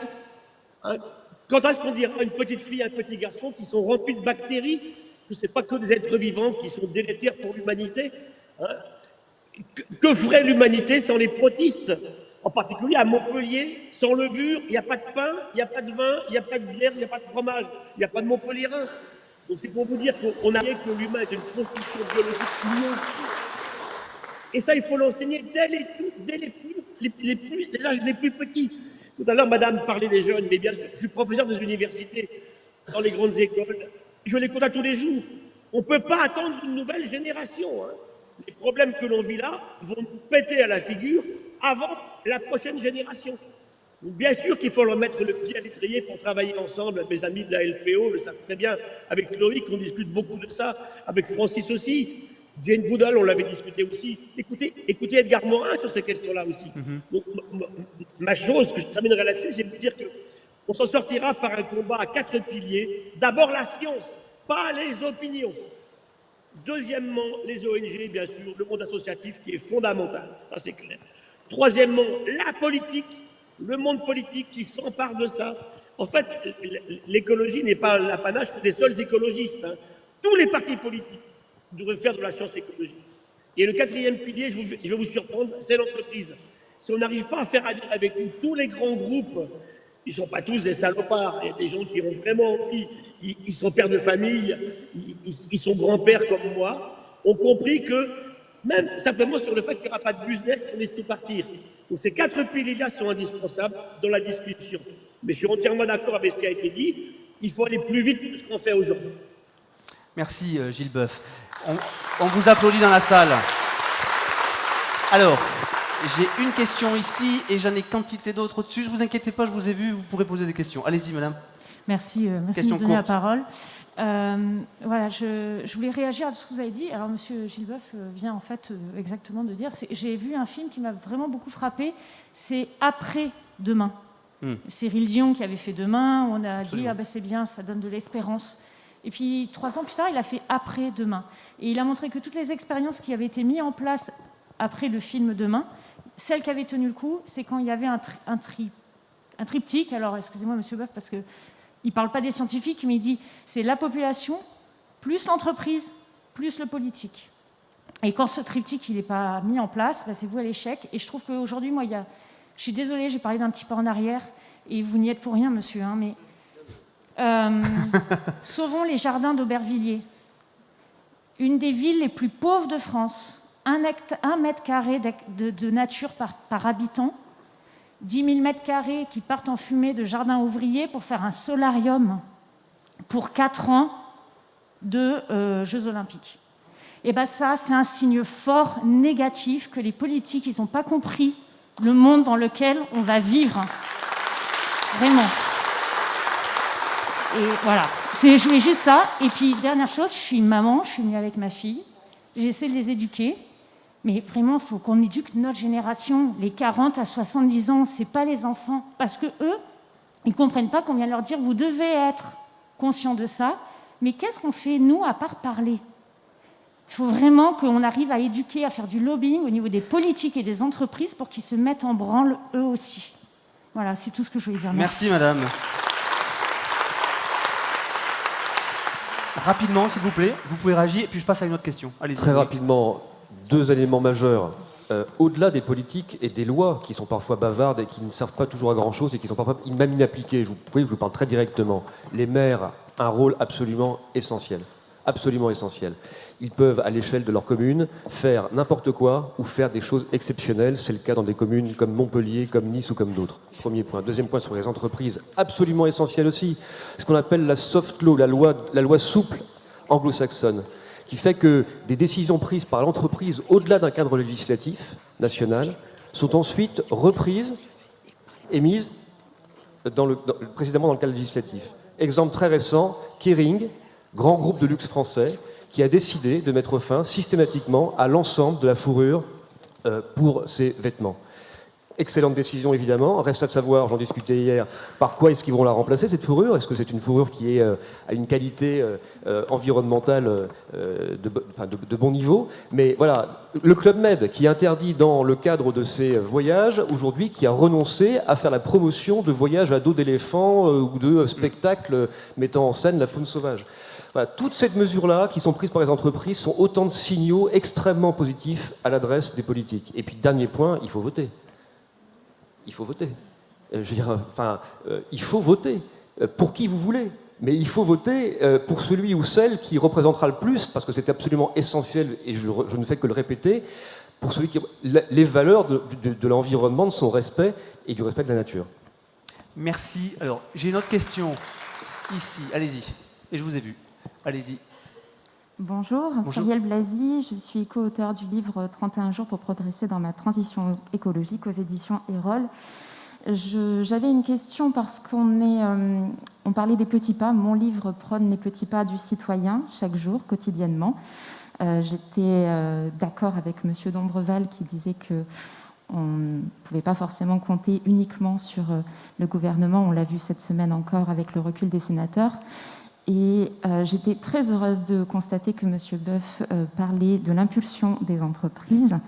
Mon regard s'est baladé sur cette scène magnifique et j'ai vu sous la banderole le logo LVMH qui me dérange particulièrement, surtout quand on évoque le sujet de la fourrure. Donc je suis perplexe ce matin. Et je voulais savoir, on parlait de synergie et de bon sens. Je ne me retrouve pas du coup...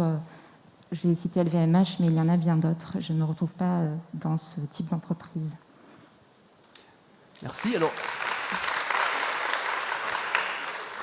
Alors vous avez raison, en effet, il y a le logo de LVMH qui est aussi un soutien du Monde Nouveau, 3 jours de forum, comme vous le savez, autour de l'environnement. Et cette entreprise, comme d'autres, travaille autour de l'écologie, de l'environnement et de la planète au sens large. Et ces 3 jours-là portent évidemment sur l'ensemble de ces thématiques. Après, chacun peut avoir son avis sur toute entreprise qui se trouverait ici ou ailleurs, mais cette entreprise-là, en tout cas dans ses actions concrètes au quotidien, travaille pour l'environnement et pour la planète. Et c'est aussi pour cela qu'on est ravis de l'avoir à nos côtés sur le Monde Nouveau et sur ce forum. Mais chacun, là encore, l'idée de cette table ronde, et c'est aussi le principe de la table ronde, vous avez vu qu'il y a des avis très différents qui peuvent être appréciés, pas du tout. Je comprends que ma prise de position ne peut pas l'être forcément par tous, mais c'est aussi l'objet du débat. Sur un certain nombre d'actions conduites au quotidien, nous avons des réalités et vous imaginez bien qu'un tel rendez-vous ici à Montpellier ne peut pas se faire sans le soutien d'entreprises qui sont au quotidien sur l'environnement, et c'est pour ça d'ailleurs qu'elles sont autour de nous. Est-ce qu'il y a d'autres questions dans la salle ? Alors attendez, je vais essayer de prendre ici parce que j'ai vu qu'il y avait madame là-bas,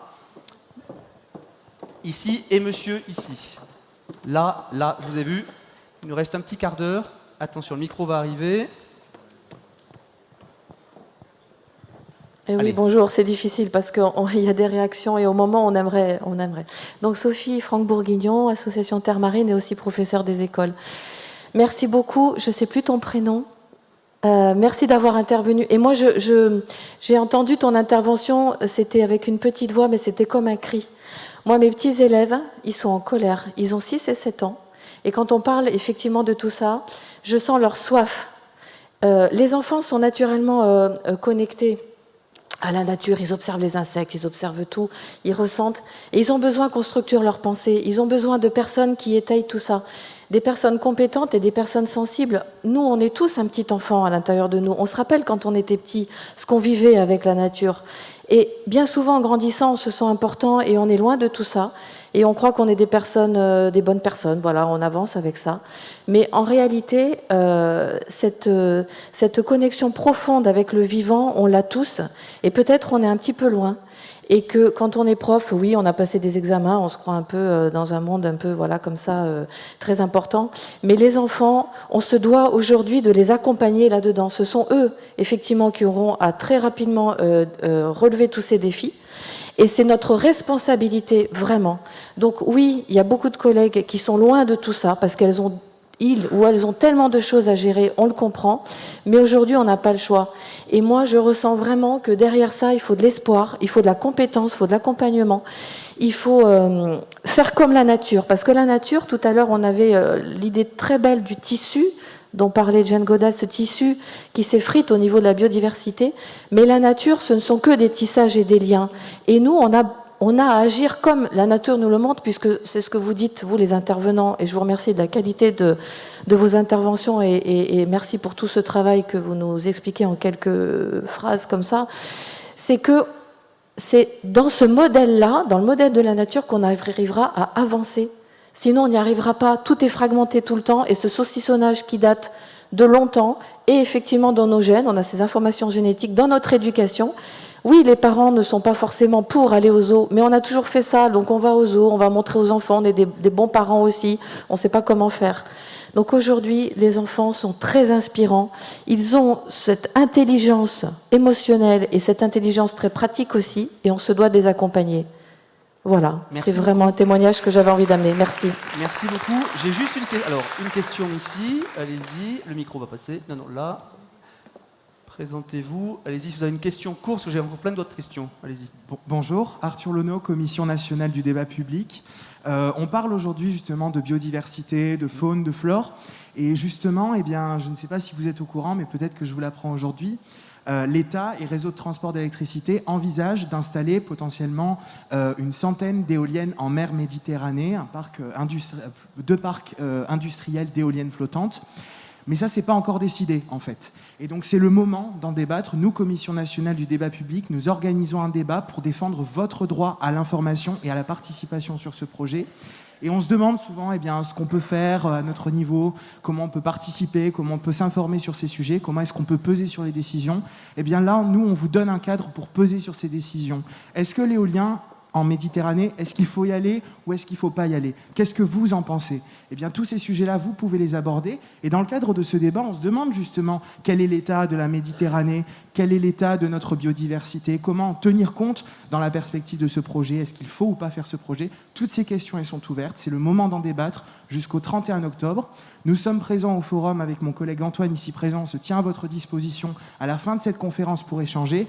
Et le débat est ouvert jusqu'au 31 octobre sur notre site internet internet EOS, E-O-S, du nom du débat, .débatpublic.fr pour vous informer et participer. Merci beaucoup. Un débat dans le débat. Peut-être on peut répondre à la question, est-ce qu'un champ éolien, ça a des répercussions est-ce que les éoliennes ont des répercussions sur la biodiversité?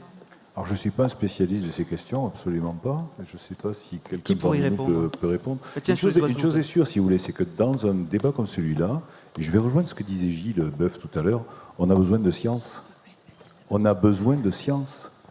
Et quand on parle des enfants à l'école, on a besoin de science. La science est fondamentale. Et ces sciences naturelles qui ont souvent été décriées, considérées comme des sciences un peu molles, pas forcément intéressantes, on a des enjeux, les enjeux ils sont là. Donc on a des enjeux dans l'enseignement des sciences naturelles, même si aujourd'hui dans l'enseignement on nous parle beaucoup de l'EDD, écologie, développement durable. D'ailleurs développement et durable ça paraît bizarre en même temps de faire cohabiter ces deux termes, hein, parce que c'est peut-être aussi une sorte de paradigme de grand écart en fait. Développer et rester durable en même temps ça paraît compliqué. Voilà. Moi, je pense qu'au-delà bien sûr, le débat public est fondamental, mais il faut un débat qui soit, c'est pas je suis pour, je suis contre. Un débat, c'est pas ça. Un débat, on le nourrit, on amène de la matière, on permet aux gens de se forger une opinion. Ça, c'est ce qu'essayent de faire de nombreuses associations, des équipements publics comme les musées, les muséums. Tout le monde essaye de donner aux gens des clés pour comprendre les enjeux. C'est à partir du moment où on a effectivement suffisamment de matière intellectuelle pour prendre une position que le débat devient intéressant. Donc, faut-il ou pas mettre des éoliennes en Méditerranée? Je ne sais pas, je connais pas assez les enjeux. Ce qu'on peut dire, c'est qu'on a besoin de produire de l'énergie ou pas. Ça, c'est une question. Est-ce qu'on a vraiment besoin de produire de l'énergie? Première question. Deuxièmement, quel type d'énergie? Troisièmement, quels impacts? Et à un moment, il faudra effectivement prendre une décision qui doit être une décision collective, mûrie, et c'est tout l'intérêt d'un débat public autour de ces questions-là. Voilà. Allez, j'ai une autre question. Le micro est en train... Là. Allez-y, madame.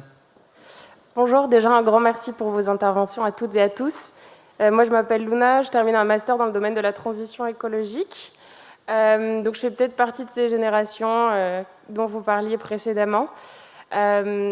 Effectivement, nous, quand on sera au poste à responsabilité, peut-être qu'il sera déjà trop tard. En revanche, on agit, on s'engage dès aujourd'hui dans des associations, dans nos projets professionnels et également d'un point de vue personnel. Moi, il y a une dizaine d'années, j'ai eu une prise de conscience toute simple, en fait, qui était celle que réduire mon alimentation carnée et complètement l'arrêter aujourd'hui, ça permettait d'économiser énormément de ressources en eau, énormément de terres agricoles qui sont utilisées pour nourrir le bétail et non pour nourrir des humains. Et du coup, j'aimerais savoir...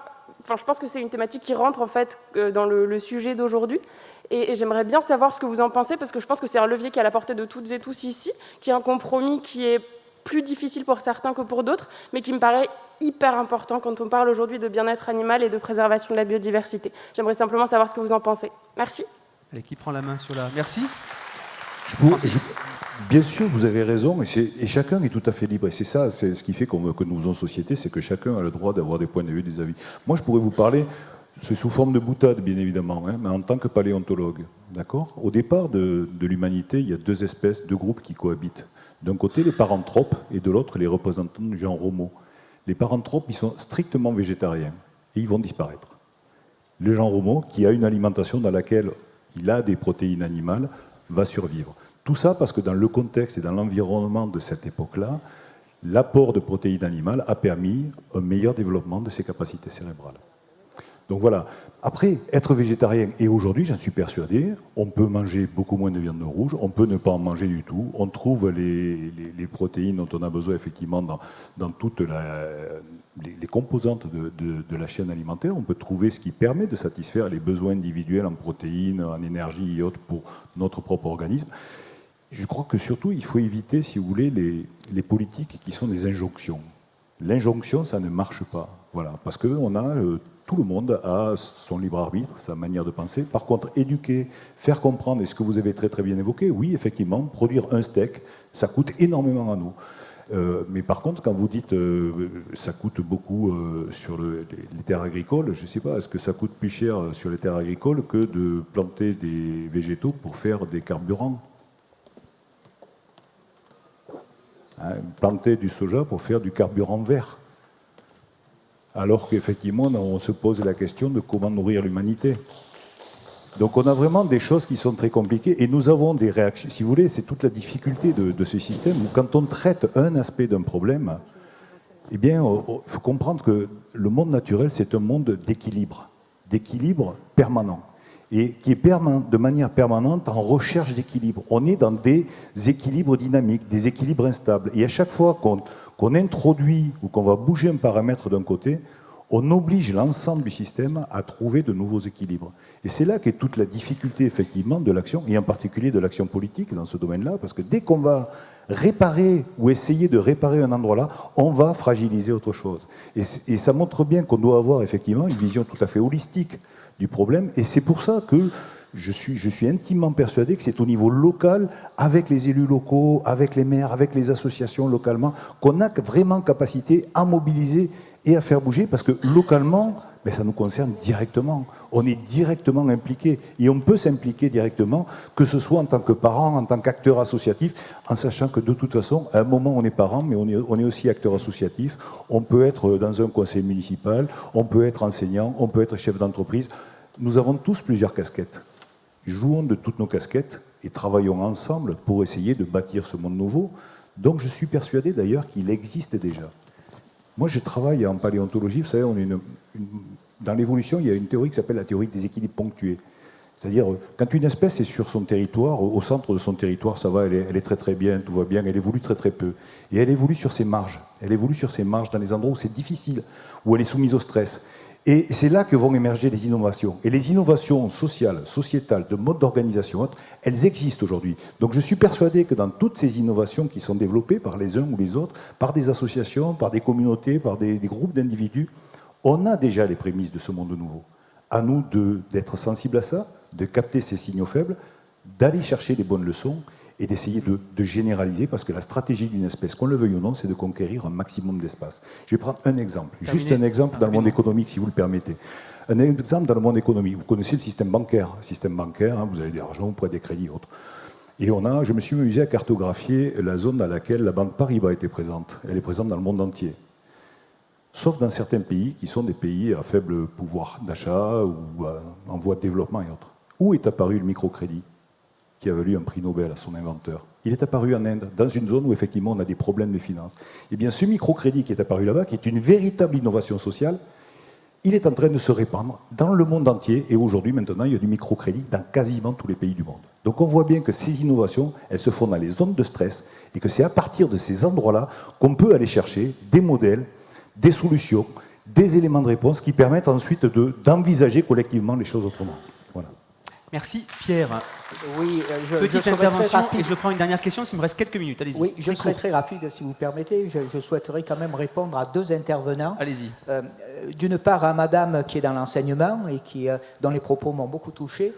J'allais dire que bien entendu nos positions doivent se baser sur la connaissance scientifique qui est indispensable, mais après la sensibilisation doit justement faire appel chez nous à l'affect et à l'émotion. Je cite souvent le cas où je dis, si on fait une conférence sur le régime alimentaire de telle espèce d'oiseau, dans la salle, ça n'intéressera pas grand monde. Le jour, et nous le vivons chaque semaine à Villeveyrac, où nous relâchons en public des animaux qui ont été récupérés, blessés, malades, etc., et que nous rendons à la liberté, quand en le faisant en public, on sent l'émotion dans le public. Ça vaut mieux que tous les discours scientifiques, et je crois que c'est important. Les gens nous en parlent des fois très longtemps après, on voit les yeux qui brillent, et on doit demander, surtout pendant nos opérations, aux personnes qui assistent, de ne pas applaudir pour ne pas effrayer les oiseaux, mais après, ils ont toute l'occasion d'applaudir. Ça, c'est la première chose. La deuxième, je relirai votre question qui me semblait rester sans réponse précise sur l'éolien, et puis je la rejoindrai avec le débat public. Ouais. En ce qui concerne l'éolien en mer, c'est très bien qu'on s'achemine, bien entendu, vers un débat public, c'est un des éléments de la démocratie, mais je rappelle que nous n'avons pas encore de disponibles les résultats des études d'impact prévisibles. Alors faire un débat sans avoir tous les éléments qui permettraient d'en débattre sereinement, ça me gêne un petit peu. Et puis le débat public voudrait sous-entendre que les décideurs en prennent quand même aussi, puisent leurs décisions dans ce qui est dit.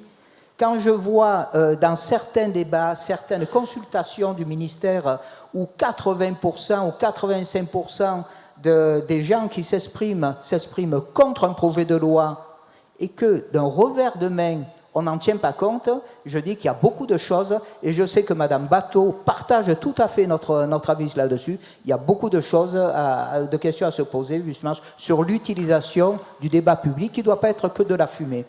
Merci. Allez, toute dernière intervention, là-bas. Et puis je clôture ici, madame. Allez-y, prenez votre micro. Allez-y, très très court. Davatché Jeanne-Marie, je suis étudiante en sciences sociales.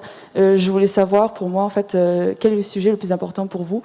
J'ai étudié au lycée, par exemple, que la base de tout, c'est le végétal, vous l'avez dit tout à l'heure. Plus tard, j'ai appris que sans les abeilles, on court à notre perte. Ensuite, tous les jours, je reçois des informations, nouvelles espèces disparues, etc. etc. Donc, pour moi, je voulais juste vous demander, quel est le thème le plus important qu'on doit prendre maintenant, qu'on doit prendre conscience maintenant, et je sais que tous les thèmes sont importants, tous les sujets doivent être pris en compte, mais celui le plus important pour vous, en tout cas. Alors, je fais un tour de table, parce que Francis Duranton, vous avez beaucoup parlé. Loïc Dombreval, on commence par vous. Et puis après, on fera intervenir ainsi Galit et Gilles Boeuf sur la réponse à la question de madame. C'est quoi le sujet le plus important, en effet, pour qu'on sorte de cette salle en se disant, ça, c'est la vraie urgence, il faut vraiment se mobiliser là-dessus? On n'a pas de réponse à ça. Pourquoi je dois commencer? Non, j'ai envie de répondre que tous les sujets sont importants, mais que ce qui manque probablement, c'est que chacun d'entre nous, individuellement, soit sensibilisé. Et donc j'aurais envie de dire que c'est probablement l'éducation dans les programmes scolaires, dès le plus jeune âge, à l'importance que revêt le respect de la nature et le respect de l'environnement. Je crois que c'est une réponse sans en être une, mais ça me semble être la clé de la possibilité pour l'espèce humaine de continuer à entretenir, de prolonger une relation, pérenne avec la nature. Muriel Arnal. Je dirais que c'est la rencontre avec les individus et toucher le cœur des gens, parce qu'on peut montrer toutes les images les plus catastrophiques, les plus horribles. Si on n'a pas touché le cœur des gens, on n'arrivera pas à cette transformation. Et je continue de penser que bien sûr, il faut aller très vite, mais ce seront les jeunes générations qui vont transformer les adultes que nous sommes.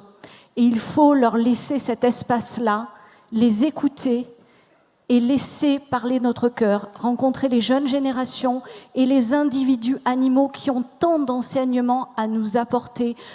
Chaque espèce a un enseignement à nous prodiguer. Et il faut accompagner les gens qui ne veulent pas écouter. C'est important, et le dialogue aussi, parce qu'on parlait entreprise, nous dialoguons avec toutes les entreprises. Nous sommes au sein de la coalition contre la fourrure. Nous continuons de dialoguer avec toutes les entreprises. Il ne faut jamais fermer la porte, parce que sinon, on n'avancera pas. Nous sommes radicaux, et nous le restons, mais nous continuons à dialoguer. Donc, le dialogue, l'écoute et toucher le cœur. Merci. Galit, à vous.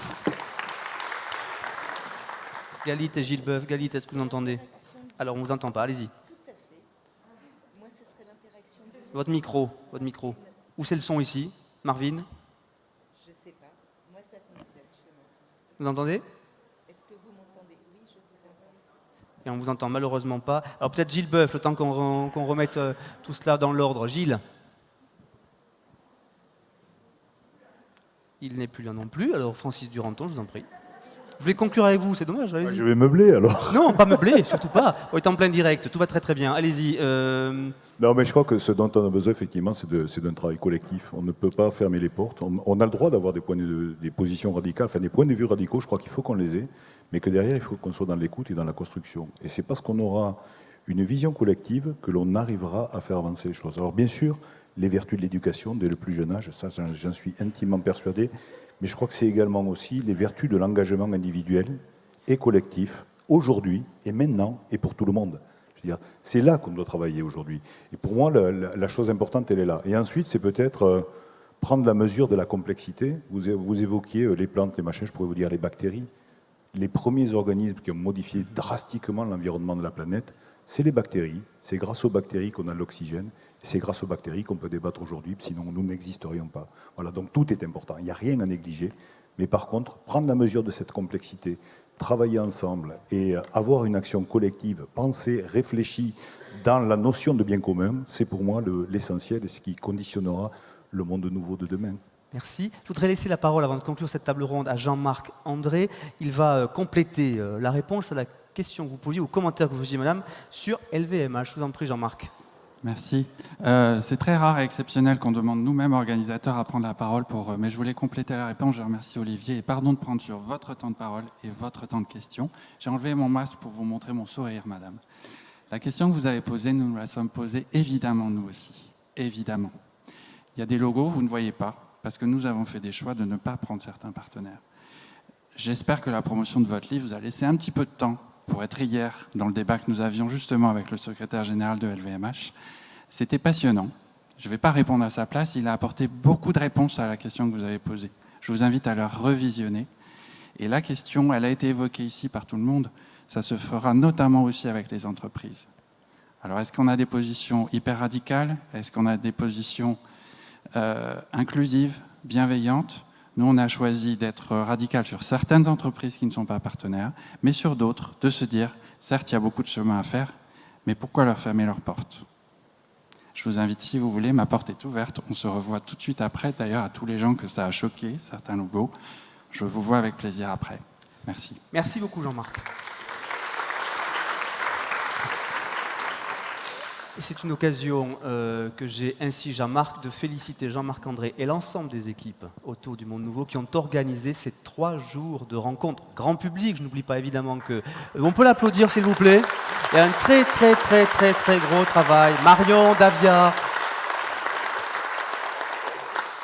Bravo, parce que c'était 3 très belles journées qui sont en train de se terminer. On a une conférence à 14h autour de la biodiversité, mer et océan. Je vous rappelle que toutes ces conférences, toutes ces rencontres sont à revoir sur l'ensemble de nos supports numériques, la Dépêche du Midi, Midi Libre, l'Indépendant et Centre Presse. Évidemment, nous pouvons prolonger le débat, Jean-Marc l'a dit, et nous le faisons d'ailleurs dans l'ensemble de nos titres et de nos supports numériques. Je voudrais vraiment remercier l'ensemble des intervenants de cette table ronde d'avoir accepté l'exercice, à la fois des échanges très nombreux, je sais que les questions sont encore là très nombreuses. C'était une très belle table ronde. Merci à vous.